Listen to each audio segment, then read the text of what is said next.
Okay, so I have a question for you guys. How many of you guys that are watching this have watched Nicholas GODEJOHN'S Interrogation in its entirety? For everyone that has, I want you to drop down in the comments, I have. Okay, just so that I have an idea. The reason why I'm asking this is I feel as though if you see the interrogation, it's eye-opening, and it also makes you question the lady who interrogated Nicholas GODEJOHN, because it is very clear that something's wrong. Very clear, for starters. Second off, I think if you've watched Gypsy Rose's interrogation versus Nicholas GODEJOHN'S interrogation, they are vastly different. Gypsy Rose, in her interrogation, was very comfortable. Very comfortable. They gave her a blanket. She was not in handcuffs. She was on a couch. She was very, very comfortable. Nicholas GODEJOHN was in handcuffs, in a hard chair, for 12 hours or longer than that. And it was a very, very different situation. In fact, the woman that interrogated Nicholas GODEJOHN constantly said to him, "You wouldn't want to let Gypsy down, would you?" She gaslit Nicholas GODEJOHN that entire interview. But one thing I really want to point out is Nicholas GODEJOHN did say he was sorry. In fact, he said he was very sorry. And he would apologize to anyone but Dan. Now let that sink in. Why would he apologize to everyone but Dan? That's a very interesting comment to me. But the fact that he immediately showed remorse, genuine remorse, but Gypsy Rose was in the other room acting like she didn't even know that her mother wasn't alive. Isn't that a vast difference? Also, Nicholas GODEJOHN asked about Gypsy constantly through that interview or the interrogation. He was like, "Is she okay? I would like to at least just give her one last hug."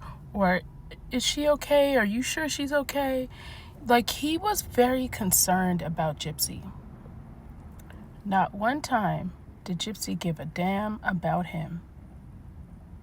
I think what a lot of people aren't realizing when it comes to this situation, Gypsy's villainized everyone, but she's villainized them to the point where it's hard to humanize them, because she's painted this picture and tainted the public. But creators like myself are trying to make a difference. Nicholas GODEJOHN really truly thought that he was being heroic. He thought he was saving her. And him sitting inside prison right now, he still believes he saved her. Gypsy is still out here using her friends to communicate with Nicholas GODEJOHN. Meanwhile, she's out here villainizing him.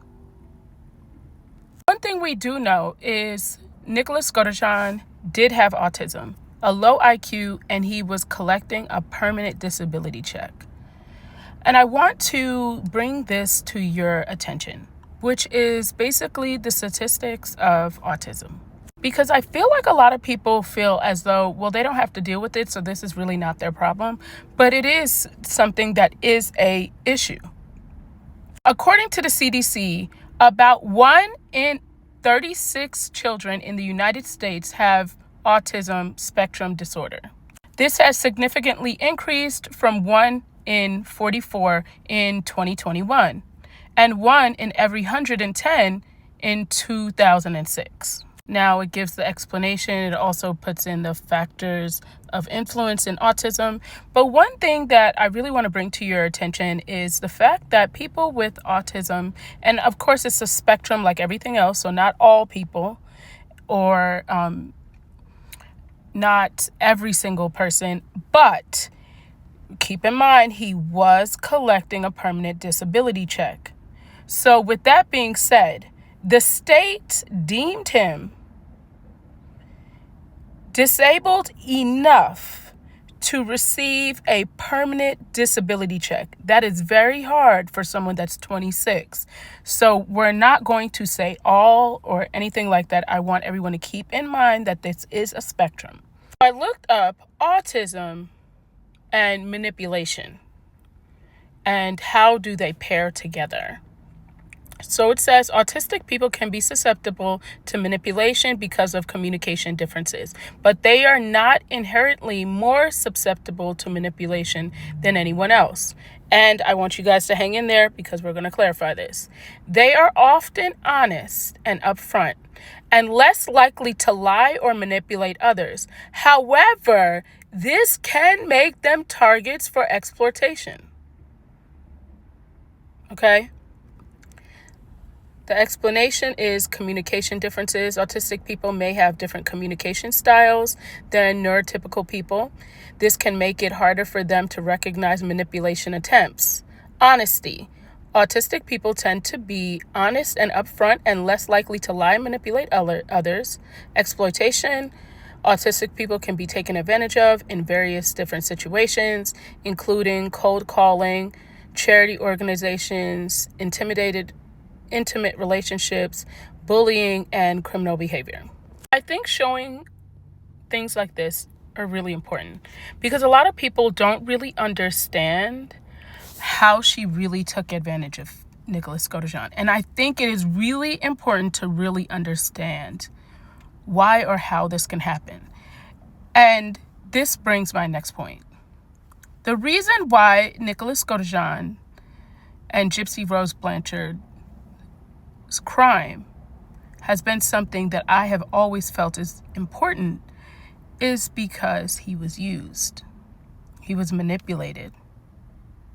You saw his honesty in his interrogation. If you haven't, the interrogation will be listed in my description along with Gypsy Rose's interrogation, so you can watch that and his stepdad being interrogated and his mother. They're all in the description of this video. That night, Gypsy Rose Blanchard didn't just take one life. She took two.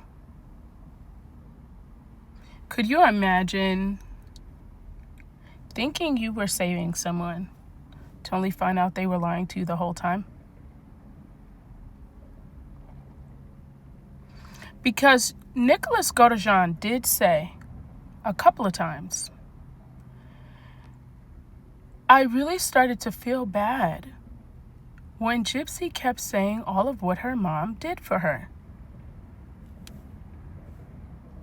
She villainized her mom so much, but when she got over to Nicholas GODEJOHN's home and she couldn't take care of herself, he then realized all of what Gypsy's mom, Dee Dee, was doing for her. Let that sink in. But this is the same woman she is villainizing in her book. This is the same man she has villainized in her book. This is the same woman. Every time you turn around, she is villainizing everyone. But yet she has people out here defending that behavior.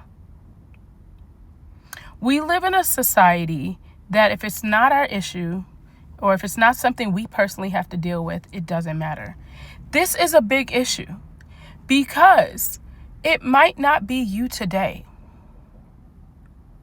But what happens if it's your grandchild, if it's your son, or your brother, or your cousin, or your niece, or your nephew?